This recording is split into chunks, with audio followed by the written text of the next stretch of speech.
I've been in Berlin since '89, and I've been in the house here since '94. But I went for a few years and then came back again, on and off. Okay, my parents are artists, were both artists in the 50s and 60s. Because of them, I grew up in a kind of subculture environment. So there was a jazz scene, and there was in the late 50s, and there was the kind of the beats, and then the hippies. So by the time I got to a teenager and sort of punk and stuff and glam, actually my teenage years were glam rock. I was really big into Bowie and Northern Soul and all this weird, and Trojan, weird crossovers. I came here because I had a girlfriend in London who was from Berlin, and she was homesick. And she said, let's go to Berlin for a week or two. We came over for 10 days in '88. It took me about 4 days to decide I had to move here. It's just the effect it had on you, And then in May the next year I moved here in West Berlin, and November that year, the wall opened. And then I got invited to DJ in Tuckerless at the end of the road here. And then decided I needed to move to East Berlin. I'm more on the music side, so DJing, producing, experimental sound stuff. I have a show at Kashmir Radio, where you were the other day, which is an experimental radio show. I'm more interested DJ-wise in trying things out. But of course I have to play a few straight club gigs to pay the rent,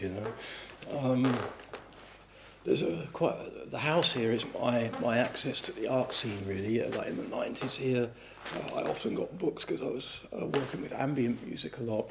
There are parallels between Berlin now and maybe New York in the 60s and early 70s, but maybe without the very violent, heavy drug-driven aspects that made it so dangerous there.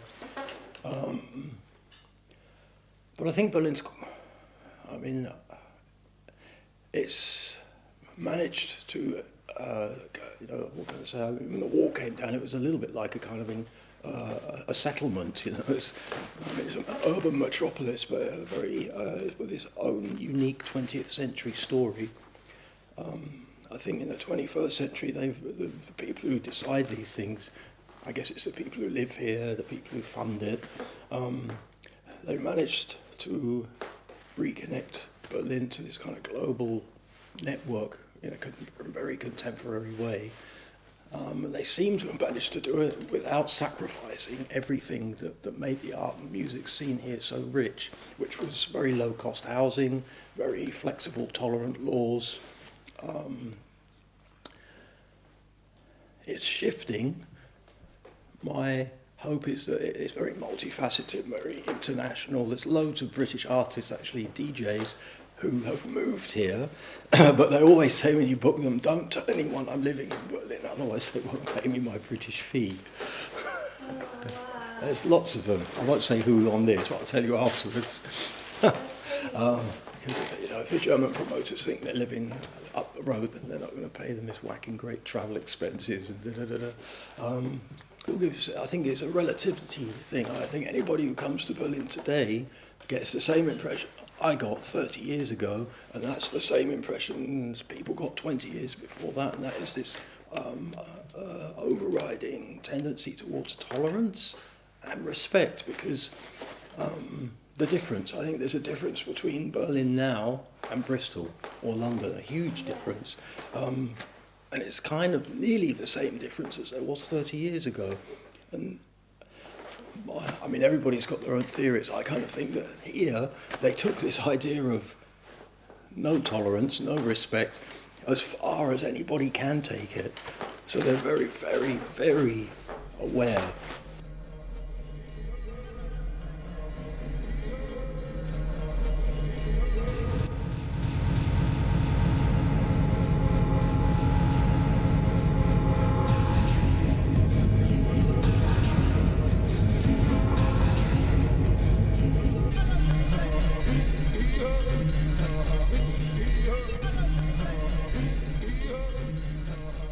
So yeah, we're Kashmir Radio. We're an independent community radio station. It is also a not-for-profit radio station here in Berlin, Lichtenberg. And one of the peculiarities of our project is the fact that the radio studio is not just a normal white neon lights, silent radio studio. It's a space in which twice a week we invite audience to come and participate to the live. Do production from radio dramas, or we have artist residencies and stuff like that. And the other time, these 2 days a week, we do live broadcasting with the moderators here live and this audience.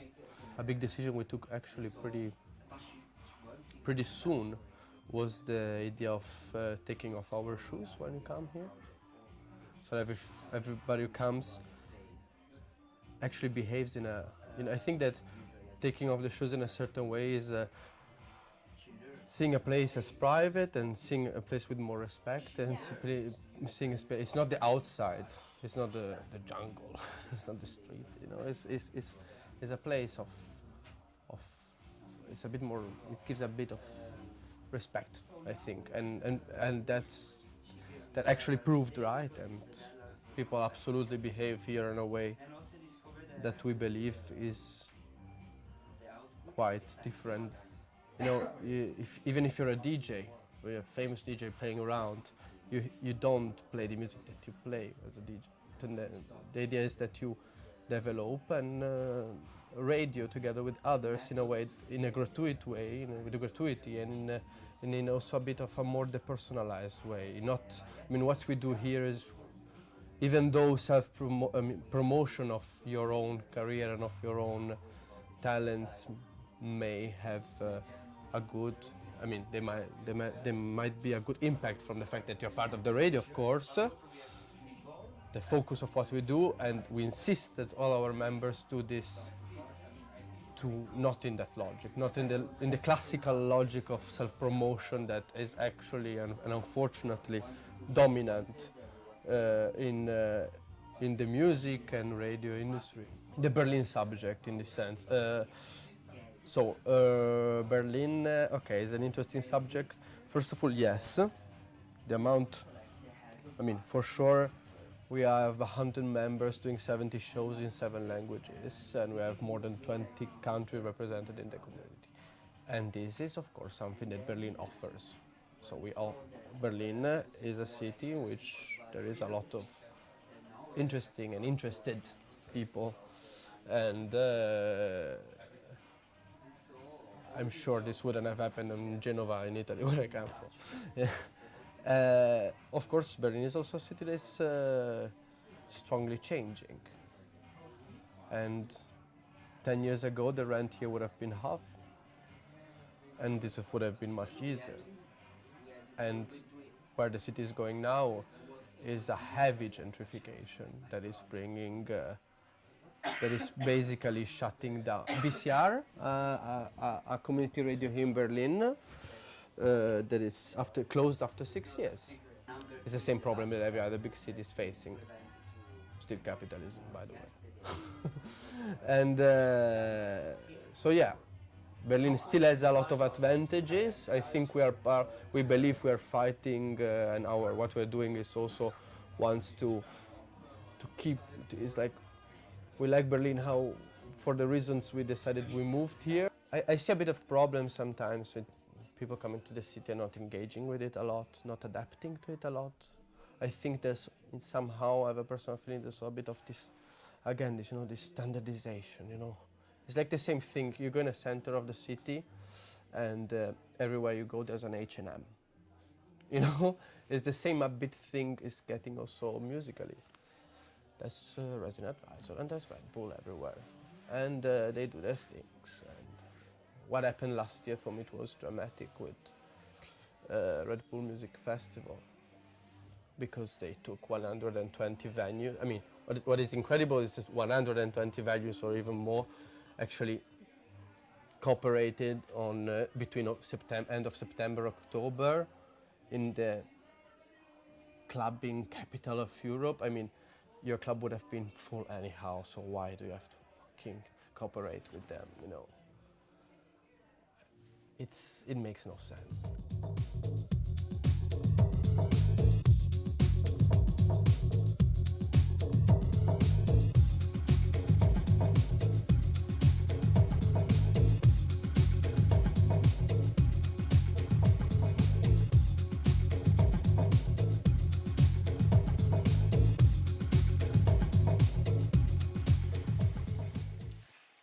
I would say I make mainly videos and photography and installations in space. I am Croatian. I lived as a small child in England and in Canada. Then I moved back to Croatia. Then I lived in Italy and in Austria, and now I'm here. I've also been on several residencies, and residencies are things that kind of make you live somewhere for a while. So I did, you know, then again I was in Italy, in the US, in Japan, in Iceland. You know, English is amazing. If you say how often things mean the exact opposite of what you actually say. You know, if you say, I beg your pardon, if you say it in a certain nation, you're not apologizing at all, you're threatening people. And this is actually amazing that you have these cultural things that mean something that you really have to learn about the culture. So I think maybe not one particular country, but the experience of different countries is something that has influenced me a lot. And what I like about Berlin is that this is not unusual. People are aware that there are different countries out there, that not everyone is the same. And in this way, I think Berlin is very, maybe pointing to a possible positive future of the world, because, you know, there are big cities which are, let's say, for example, New York, which is a big city, it has a big scene and everything, but it's very American. A lot of people come there and they believe this is the center of the world. No one in Berlin believes Berlin is the center of the world. They're aware that many of us have come from other places, we still do something somewhere else, and it is normal for people to be aware that apart from Berlin, there are also other centers of art and culture in the world. And I think this is really brilliant. It's more open. I find it interesting because, look, I'm a visual artist. I have a background in art history and in sculpture. Mm-hmm. Those are the two things that I've studied. And recently I was doing for Sonntag in Berlin. Mm-hmm. They're publishing a book and they wanted one work of mine, which is not documentation of something that I've done, on one page. And then I realized actually I do videos or photography in series. I did really big sculptures at the beginning. I think it was still the 80s influence. I made like the bigger the better, heavy material, steel, welding and things like that. And then after a while I thought like I can't be bothered carrying this around, and it's like, you know, unless you sell it, what do you do with it? And it's like all these practical things. So I started doing these things more and more temporary in galleries, where I would use materials that would then afterwards be thrown away. And I actually like the idea that we don't do something for eternity, that we do more like an experience, something that is there in the moment and not an object that is there to be kept. It gave me freedom. Berlin gives you freedom. Berlin is a very diverse city. You can't talk of a art scene in Berlin. There are at least 15 different ones, and this is great because you can just do what you like and there are enough people to also want to see it.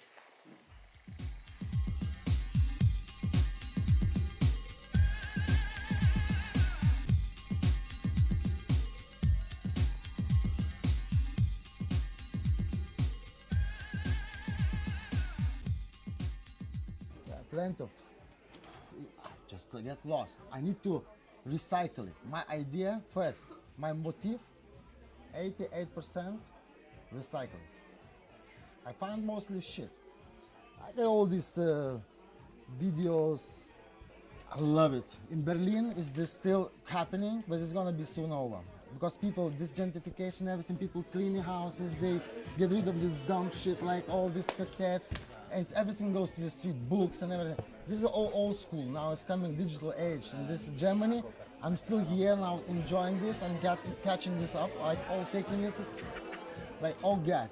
Like a video players, I get like €5 in the second-hand shops, like 10 or 20. This is kind of this dead medium, which is like still on. I can try to recycle. My idea is like a planet can be recycled, you know. And then the Dutch people like really nice. They put the boxes out on the street. Chuck, I take this like a 10 or 20 video cassettes. I just am with this weirdo. I take them, and then I got this like a record collection, big record collection. I love 2 turntables, enough 2 turntables, some modulars is great. Yeah, now I'm enjoying in Berlin, it's a hip thing, modular thing. It's like all this bookla or whatever, you can build up your own things. Experiment with the video and doing the filters, re-recording, and then modular sound, giving you different experiences in different rhythm. It's like songwriting, it's like you become composing your own groove. Not traditional groove. Then you can get lost because it's 4 hours. You just get lost. You need to recycle it. It's weird, you know. It's a bit weird. Which it's not. I'm not a musician. I'm not like a video master. I'm just like a. I try to be industrial way, recycling a planet. Yeah, my aesthetic is a lo-fi, obscure. This shit's gonna be recycled again. Cool. Like, I don't really value it. I mean, I do these things like this cassette. Of course, I take this shit out. Yeah, do some little design. Use the. They gave me Kashmir Radio is amazing. They gave me this thing. I use this in my office. All right, I say to people, I don't throw it away. This is very toxic in the planet. Yeah, I'm telling you, this is like a shit. Give it to me, like bring it here. I do the things. I still recycle. It's like a very. It's amazing. It's like, this is, I don't like it. It works for me. It's always, it works. It's cheap. First of all, it's cheap. Cassettes are cheap. These things are already dead. They might remain somewhere in the attic, in cellar. You know, take it out, try it. It's fun. No. One thing. Other thing is, my one is like, I'm so long doing it, I became a little bit, not like it's not more fun, it's just like a recycling. That's it. Yeah. Because I think in one thing, planet is doomed. This is my opinion. That's it. Magnetic tapes, bam. Magnetic tapes, maybe you can remagnetize yourself to different planet this way, but not with opposite. Like what living is we trashed, we're doomed. This is bam. There's no escape, no future. Now is a good time to play good future music. No future.